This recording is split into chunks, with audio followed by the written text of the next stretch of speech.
Welcome back to RegAss Reina. It seems like every time I whip this deck out, I'm getting pretty good quality games. So do stay tuned for this game. I can assure you it's going to be pretty nice. And also, grab your thinking caps while you're at it because I'm going to pose you some questions along the way and to get you to think about how you would play this deck. If you have not, be sure to check out my previous video where I introduced this deck and also have a look at the deck list. Just to recap, it's basically the standard Anarch Breaker suite, which RegAss Max uses with Net Ready Ice, and some of the components of Headlock Reina, which is Xanadu and Parasucker Recursion, all backed up by a backbone of resource economy supported by Career Fair. So this is playing Reina, and the objective is to deny the opponent's money by forcing them to res ice and destroying it, forcing them to install more ice, wasting their time, wasting a lot of their resources. This matchup is against Blue Sun, which is not the best matchup. You see my opening hand, it's usually a keep. Against Blue Sun, it's a mulligan. I will always mulligan my opening hand unless every single card is perfect or there is a David. In this case, I'm mulliganing for the David. I need to defend myself against the first turn curtain wall. So I perform the mulligan and I draw into more resources. Pretty hefty resources, which is kind of good. It means that it gives me more staying power in the long term, and you can be expecting that he's playing for the late game. So, question 1. What will you do in this scenario? His first turn involves an oversight toll booth. You have no David in hand. The only way you're going to destroy the toll booth is on a first turn draw, you find a David. This will allow you to click for a credit, install David, and run and trash the toll booth. In this case, I wasn't able to, so I played I've Had Worse instead. I've Had Worse draws me to Career Fair, which is a godsend. It allows me to play both Earthrise and Daily Cast in the same swoop. While I'm not able to deny his toll booth, I can rest assured that at least he's only gaining 7 credits from it.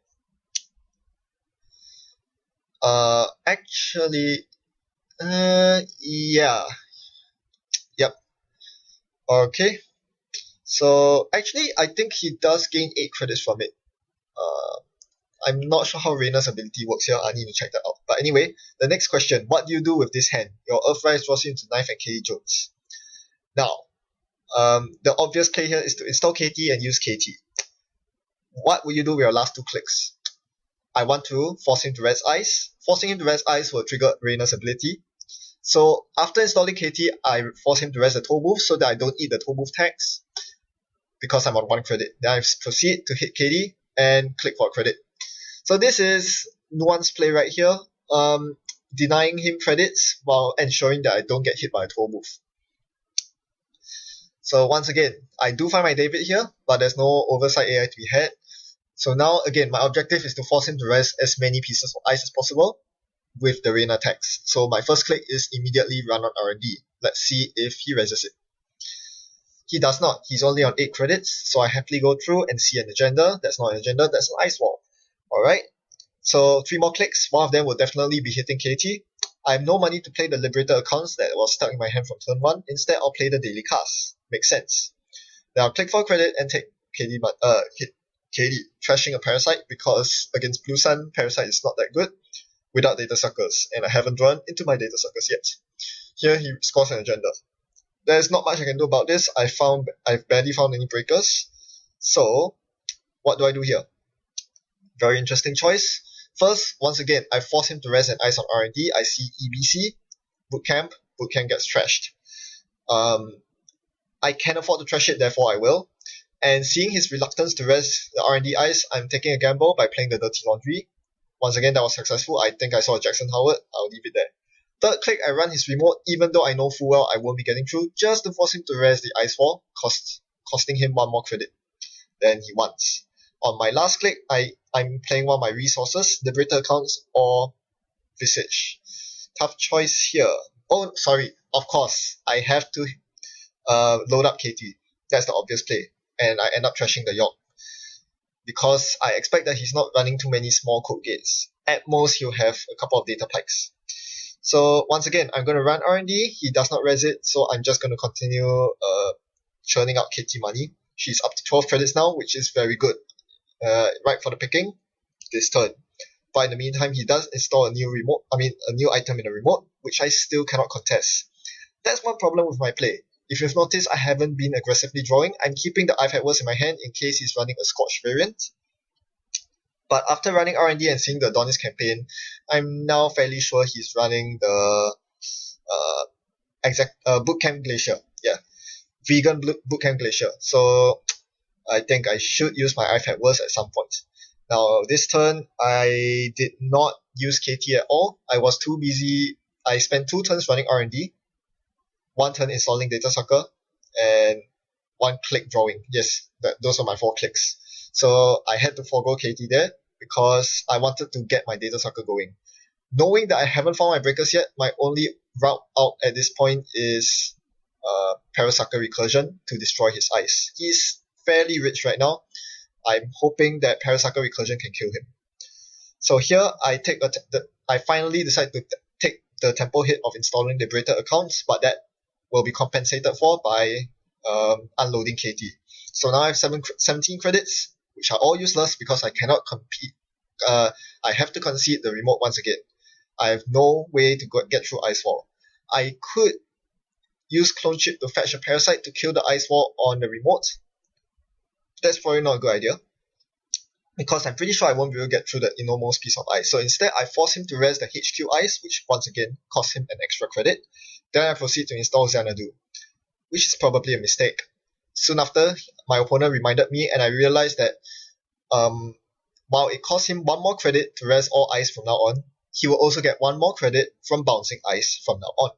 So it has basically no effect. It does have a subtle effect. The more ice he chooses to leave res on the table, the more credits he has to pay. He's only getting his credits back if he bounces them back. So here, once again, I'm keeping up my tempo of running every single turn to force him to res ice. In this case, I'm forcing him to res the Toll Booth on R&D. I lose 3 credits, but I force lots of credits out of him, bringing him down to 7 credits. And my next question. I need to contest this remote now, by hook or by crook. He's on 4 points. He has an Atlas token. This is dangerous if I let him score this next agenda. He single advanced it, and now he's on 7 credits. What would you do in this situation? Take a moment to think about it. I have a Clone Chip, which can fetch either Parasite or York, and I have 1 Data Sucker token and 2 Suckers. I have a Parasite in hand. With 7 credits, he can only res ice that are 5 credits or less res cost, so I don't need a David. What I do need are Parasite tokens. So what I do here is double run Archives for 5 Sucker tokens, install Parasite on the already res Ice Wall, and proceed to demolish his server. Lotus Field. Oh well, there's nothing I can do about that. Now, some of you would have suggested sacking the Clone Chip at the start of my turn to get a Parasite to insta-kill the Ice Wall. I don't like that idea because it forces my Clone Chip out and makes me unable to contest the innermost piece of ice, which we now know is Lotus Field. Knowing that there's a Lotus Field there, I can respond to it if I want to. I chose not to. I sacked the Clone Chip for the Parasite on Toll Booth so that I could kill it the next turn. This could cost me quite a bit in the end, but I'm willing to take the risk because killing Toll Booth is huge. The risk is that if I have no Clone Chips, I'm not able to bring back York. If I'm not able to bring back York, he can easily score any agenda behind Lotus Field. And I still haven't drawn into my second York, so that is a huge worry. But even though the score is 0 to 6 against me, I'm still looking in decent shape. It might not look that way, but trust me, I've just stolen an NAPD contract. Even though I'm down to 2 credits, I'm starting to build up KT. I have a good number of resources behind me, including an Earthrise Hotel that's ticking. I have a Liberator accounts at 8 credits. I can burst in credits if need be. And most importantly, I found another Clone Chip in my hand. Clone Chip with 4 Data Sucker tokens is pretty lethal, I would say. So I can actually contest a lot of his stuff. He allowed me through R&D because I saw that the R&D ice was a Caduceus. I saw that through running R&D, and I presume he installed it. So, yeah. In the meantime, he does bounce back the Ice Wall and reinstall something new and plays Jackson. Alright. On my go, let's see what I can do. I draw into a career fair, but I have no resources to combo that with, and I finally found my Grimoire, so that's a very important item. Now here I make I installed the medium without installing Grimoire. I'm not sure if that was the right call. I wanted to have enough credits to break ice, hence I did not install the Grimoire. And I wanted to threaten medium immediately. So that turn was simple. Install medium, hit R&D twice, and hit KT, I believe. Yep, I loaded up KD. So this places immense pressure on him. He cannot rush an agenda behind the Lotus Field on his remote. He's now forced to deal with my medium. Oh, so the Lotus Field is not on the remote. It could be, but it seems like that's not the case. It seems like he bounced the Lotus Field to R&D to keep me out of medium digs. So in that case, I'm going to slow down a bit since R&D is not accessible for now, and get my Grimoire out. Now here he makes a huge mistake. He purges virus counters when when he's only on 1 credit. The purge was pretty useless. Doing this allows me to run his HQ very hard and archives, and I got priority requisition and 4 data structure tokens out of that. That was not a time to purge virus counters. He should have built up his economy, ensured that he could keep me out of all 3 central servers, or at least tax me heavily before purging. He had nothing much to worry about in terms of R&D digging. I mean, I could install York, install NetReadyEyes, and just hit R&D very hard, but leaving himself on 1 credit was quite a mistake, because it disables so much of his ability to make money. With only 1 credit, he cannot play hedge fund or restructure. His Atlas token cannot provide him a surge of credits. So he's in a very weak board state right now, and before he knows it, I'm already on match point thanks to that Pyrec.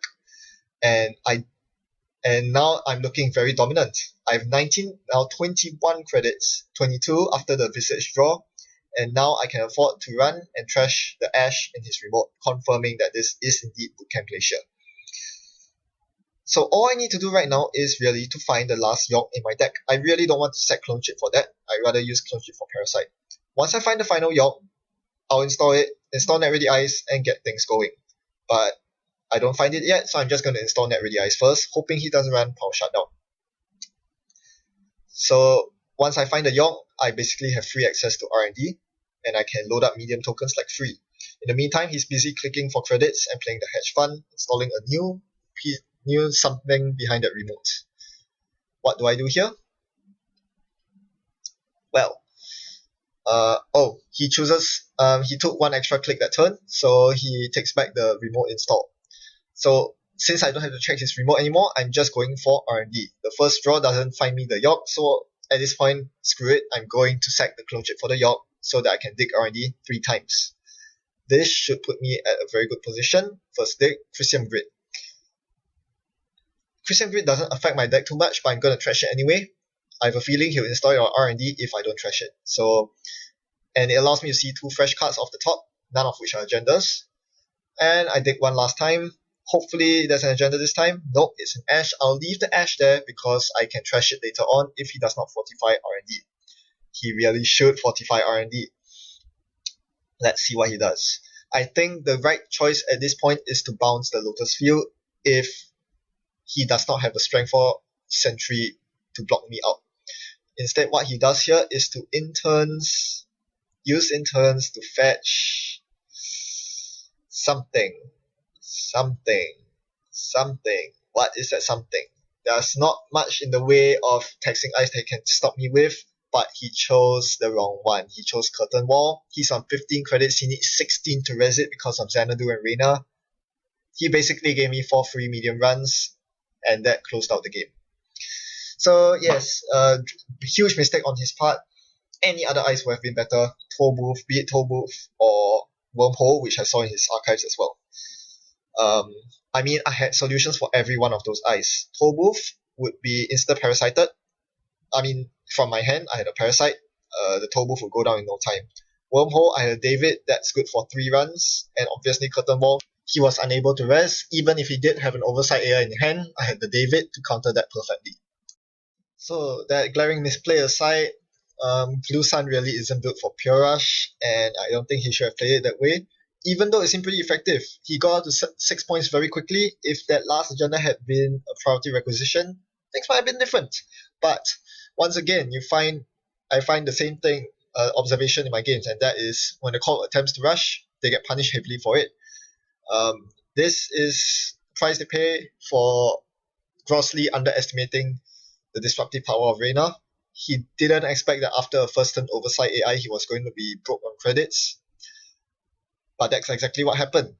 I was able to pressure him down to the 0 to 5 credit range so often that I was able to make runs without worrying about high strength ice, and I was able to accumulate lots of data sucker tokens, and that allowed me to snowball.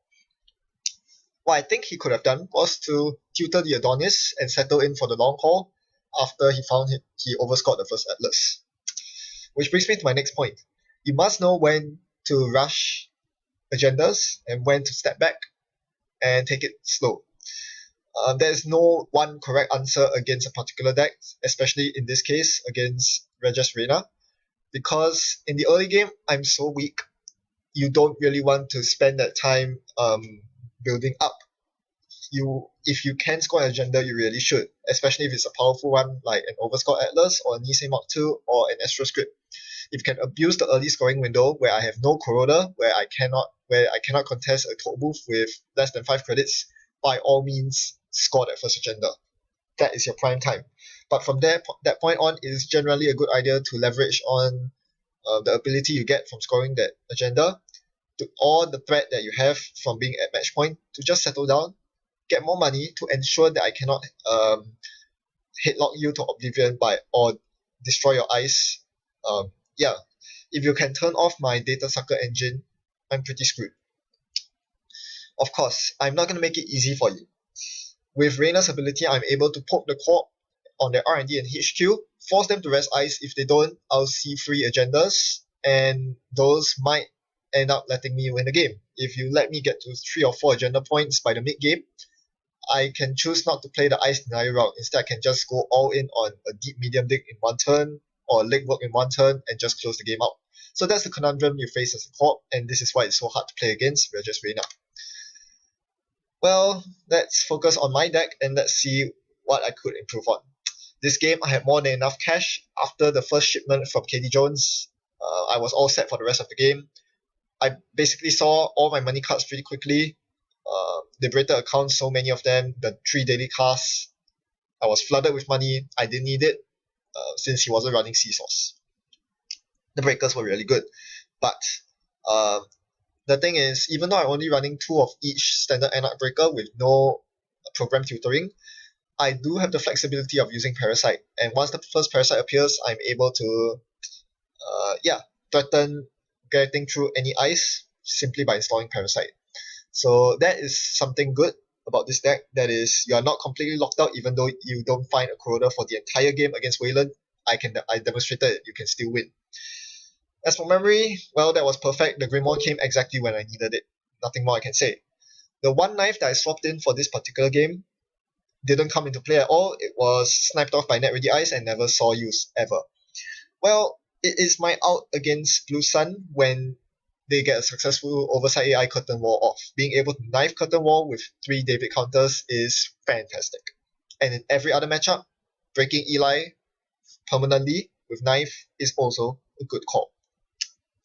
So all in all I can say is that once RegAss Reina gets to critical mass, when they have clone chips out, their standard breaker suite and NetReady Ice is out, they can threaten to kill so many ice. It gives the corp such a big headache. At that point, once they've hit critical mass, there's very little the corp can do but to hope that they've already built up a nice lead, because Reina is just going to cause everything to crumble from there on, and you cannot stop her from running through your remotes. And that's the power of RegAss Reina. Thanks for watching Happy Net Running. Goodbye.